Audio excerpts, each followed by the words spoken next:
So what's going on, people? I don't know if you can see it here, but got the transmission back for this truck, and also got a center section for this rear end. Finally. And I ended up finding that I found somebody at the gas station I used to know that recommended me somebody that had a few of these Dana 60s that they were putting lockers in, you know, and they kept the open differentials out of them. Yes. So I scored one of those, got new bearings, all that good stuff. I'm going to attempt to put that back in and see if I can get it right. I'm going to try to get as close as I can, but I may have to have somebody professionally reset it up, or I might just do it myself, I don't know. But as of right now, I got the transmission back, got a new mount.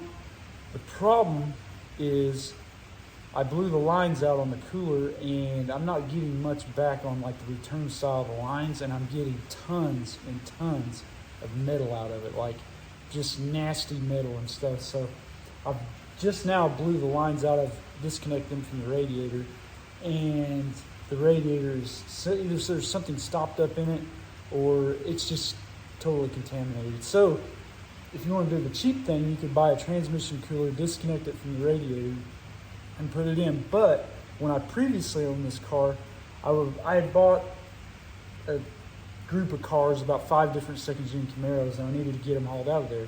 So I was using this thing, and it was like 100 degrees plus outside. And as I was hauling them, I noticed, man, this thing started running 210, 212, 215 on the highway. Still running good, not missing a lick, but I was like, man, kind of weird. So I hauled those cars and stuff, and then I had a bunch of tree work to do, so I was hauling loads of limbs out to the green waste. And I noticed, again, it's hot. And this thing, man, when you had a load on it, it would just start running warm, man. 210, 250. Again, didn't lose any power. This is a big block Chevy, so 220 is not that hot, but to me, it's hot. I don't like it. So I'm just going to go ahead and order a brand new 4-row radiator, so I'm waiting on that. But for now, I can put the transmission in, put the rear end together, and all that. But I just can't take a chance. And I'm sure the radiator's probably plugged up not only in the transmission cooler side, but in the cooling side as well. And the same thing happened to the motorhome. I would get on the highway, I could run 50, 55, but if I would run it any harder than that, it would start to warm up. You know, it would go from like 195 to like 210. So I was like, Well, then when I had the harmonic balancer come apart on it, I took the radiator out and I was like, oh my God, this thing weighs like 60 pounds. I mean, it's heavy.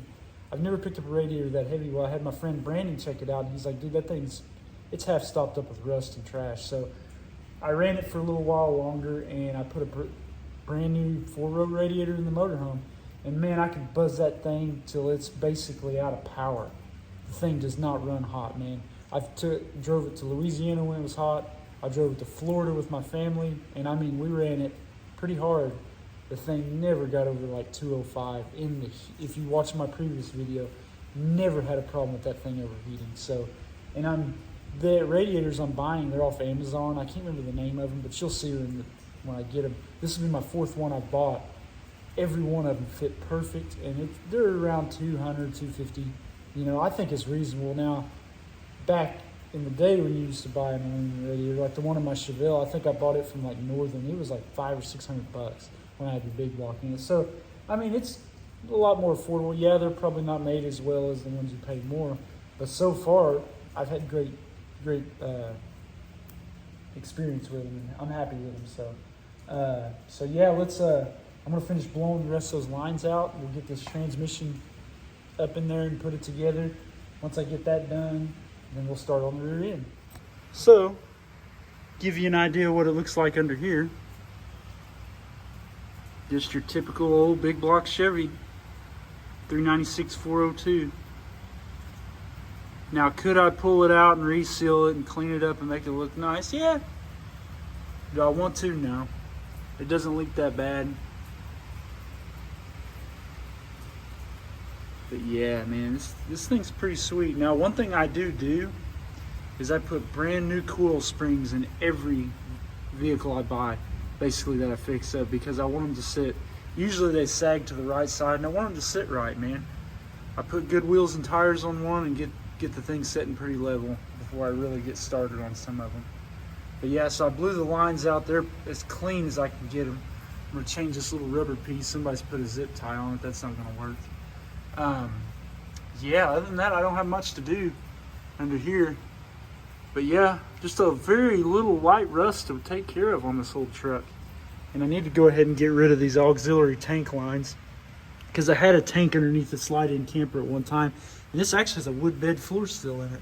So they welded some type of plate over it. I don't care for that too much, but that's in the future. I'll mess with that later. But yeah, I think it's about time. I'm gonna source a piece of rubber hose for that vacuum modulator, and I'm gonna put this in. So.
All right, so I got it mounted up.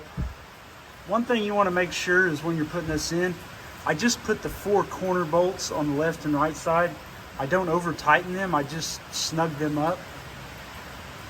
Make sure you don't have wires in it. Make sure it goes all the way against the bell housing. And also, I should have done this before I started, make sure your torque converter sets in the pump. It usually should, you'll turn it clockwise and it should click once and then click a second time, and you'll know the sound when it sets all the way in the pump. But once you mount this up and get it set all the way, that converter should spin freely. If it's not, it's more than likely not seated in the pump, and once you start this, it could damage the front pump. So this is what I do. I make sure to get all my bell housing bolts in there first, and then I'll hook the trans lines up, hook up the throttle switch for the kick down, the speedo cable, and then I will jack it up, put the cross member in. That's probably going to wind up what I'm going to get done today, but I got a piece of hose. I'm going to change that modulator out, but yeah, it's going. So that's just one thing I do and how I do it. So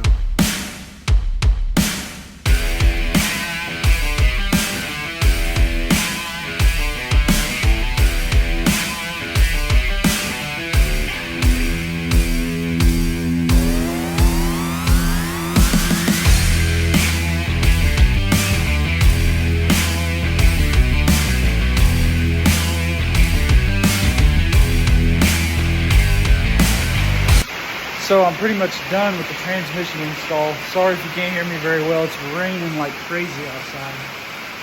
But they gave me the wrong trans mount for it. It's for like a turbo 350, you know? And so I'm gonna have to call it a day on that but basically everything but the trans bolted up and finished bolting the cross member and putting the column shifter selector back together. I'm basically done with the trans install, so the next video, we're going to go ahead and put this rear axle together back here, and this will all be done by the time you get to see it. So, but yeah, all I got is, like I said, the transmission mount, a few bolts in the cross member, and the shifter needs hooked up. But yeah, on to the next part. We're going to put that third member in, and then hopefully the radiator will be in. We'll get after that, and it won't be raining. So, thanks a lot.